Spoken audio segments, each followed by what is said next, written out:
दुखिया चली गई अपने मायके।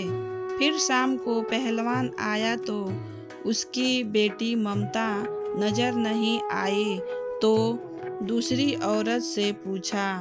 तब दूसरी औरत ने डरते डरते बताती है कि ममता की माँ आई थी और ममता को ले गई। इतना कहकर चुप हो गई। फिर पहलवान अपने भाई और अपने बहन से पूछा। तब पहलवान को सारी सच्चाई पता चली कि ममता को सौतेली माँ कितना सताई और ममता ने अपने पिता से कुछ नहीं बताई। फिर पहलवान को बहुत गुस्सा आया और जो ममता की सौतेली माँ थी उसको भी बहुत मारा और घर छोड़कर चला जाता है।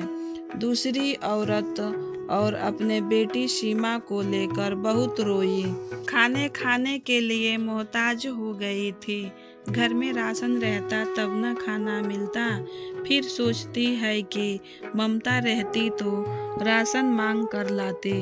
कुछ दिन पहलवान का रास्ता देखी और नहीं आया तो अपने बेटी सीमा को लेकर देवों की नगरी और पहलवान दोनों को छोड़कर चली जाती है। फिर उसका पता नहीं चला कि कहाँ गई और पहलवान फिर बाद में घर आया और अपने घर अकेले रहने लगा। काफी समय बीत गया। फिर आगे सुनिए। दुखिया जैसे ही ममता को लेकर पिता के घर पहुंचती है, ठीक उसी समय लोहार का बड़ा बेटा रामलाल और दूसरा बेटा श्यामलाल दोनों लोहार से झगड़ा किया कि पिताजी आप दुखिया को घर से निकाल दो। लोहार अब बूढ़ा हो गया था। फिर भी लोहार कहता है जब तक जिंदा हैं तब तक कहीं नहीं जाएगी। तब रामलाल और श्यामलाल दुखिया और उनकी दोनों बेटी और बूढ़ा पिता लोहार को अलग कर देते हैं और थोड़ा भी राशन नहीं दिया।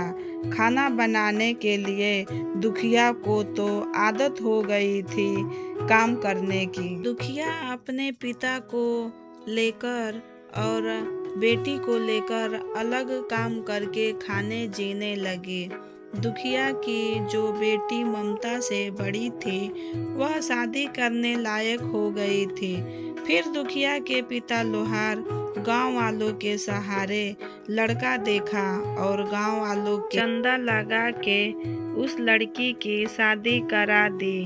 लड़की का नाम सुरीली था। फिर सुरीली अपने ससुराल चली जाती है। अब दुखिया और दुखिया के पिता लोहार खुशी खुशी रहने लगे।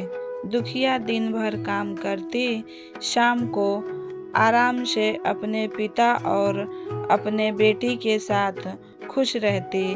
फिर एक दिन क्या होता है, दुखिया के पिता लोहार बीमार होता है और उसकी मौत हो जाती है।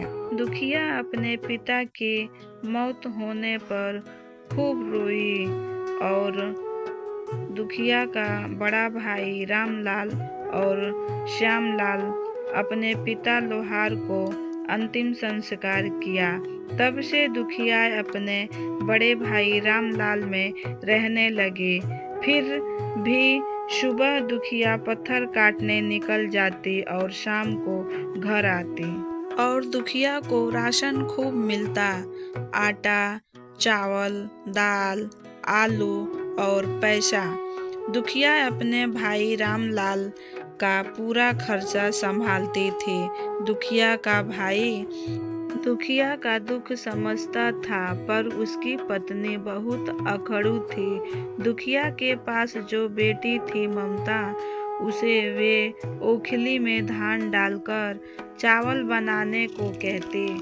ममता अभी बहुत छोटी थी, ओखली से धान कैसे बना पाती। फिर भी ओखली के नीचे 2-4 ईंट रख कर धान कूटती थी।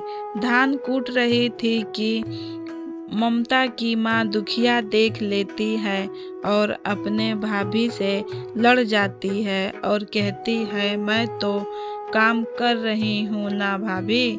तो दोस्तों, आगे की कहानी हम अगले एपिसोड में बताएंगे। तब तक के लिए आप हमारे चैनल पे बने रहिए और साथ ही साथ लाइक करिए, शेयर करिए, कमेंट करिए। धन्यवाद।